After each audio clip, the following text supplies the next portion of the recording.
Ford reporting sales rose 3.1% total, so that's all across the globe, Mark. And here in the U.S., sales for Ford came in with a gain of 10.7% to a total of 47,225 units. And also, as our viewers and listeners will recall, our Greg Miles speaking with Ford CEO Alan Mulally yesterday, Ford saying that it is seeking to pay down 25% of the revolver and move back by 2 years to 2013, the maturity of the remaining $8 billion in liability. So Ford coming out with some news yesterday and today. Right now, let's bring in Michelle Krebs. She's a senior analyst at Edmunds.com, and she joins us from our bureau in Detroit. Michelle, welcome to Bloomberg News. Give us a sense of what you're thinking about these Ford numbers, sales rising 3.1%. That's on an unadjusted basis in October.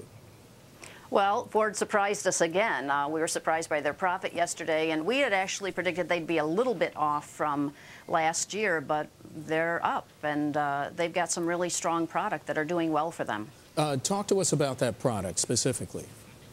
Well, they just launched the new Taurus, and that's doing very well. I see it's up 150%, triple from last year. They have the Ford Fusion, which has been the equivalent of its old Ford Taurus, just doing a really good job. And then last month was truck month, so the truck sales were very strong, and that, of course, leads to good profits. Michelle, Ford, as you know, reported its first operating profit yesterday in third quarter. That's the first time that's happened since the first quarter of 2008. So are the October sales figures we're getting today consistent with vehicle sales growth for Ford going forward? Yeah, we see them continuing to be strong because they have some good product coming. What we're seeing in the overall market is a little bit of a light at the end of the tunnel. We think that the October will come in as the strongest month of the year, excluding the cash for clunkers month. So the entire market is lifting a tiny, tiny bit. Do we need another incentive similar to cash for clunkers to keep the market alive and growing?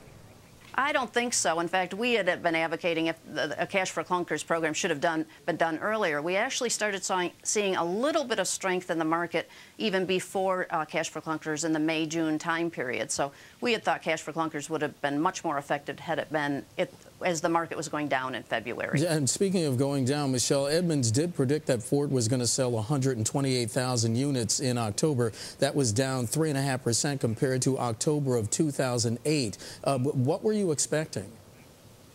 Well, we expected that they would be a little bit softer because they have done so well throughout the year. We didn't know if they would be able to continue the significant increases. So we knew it was right on the border of would they be on the plus side or the negative side. So give us a sense of what this news from Ford could possibly mean for the auto industry going forward. As you know and our viewers know, the industry has been battered by bankruptcies and bad publicity the past year and a half. But Ford has capitalized on that. Right. Ford has set itself apart as a different kind of car company, which has had its good and bad things. You know, with the union, that's not such a good position. All this good news is not great, but it's really it's sort of becoming the leader in terms of showing where the market is going. So.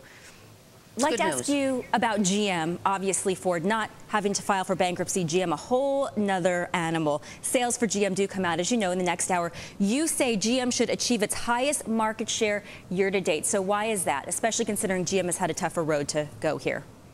Absolutely. First of all, it has an easy comparison. Last year, at this time, GM was coming off some big incentives, and whenever you do big incentives, the next month is always a big dip. So the comparison is easier to be positive. We also know that GM spent more than any other manufacturer on incentives this month, over $4,000 a vehicle. And they're also still selling a lot of 2009 models. So they had some good prices and good deals out there that pushed the market. Many thanks to Michelle Krebs with Edmunds.com.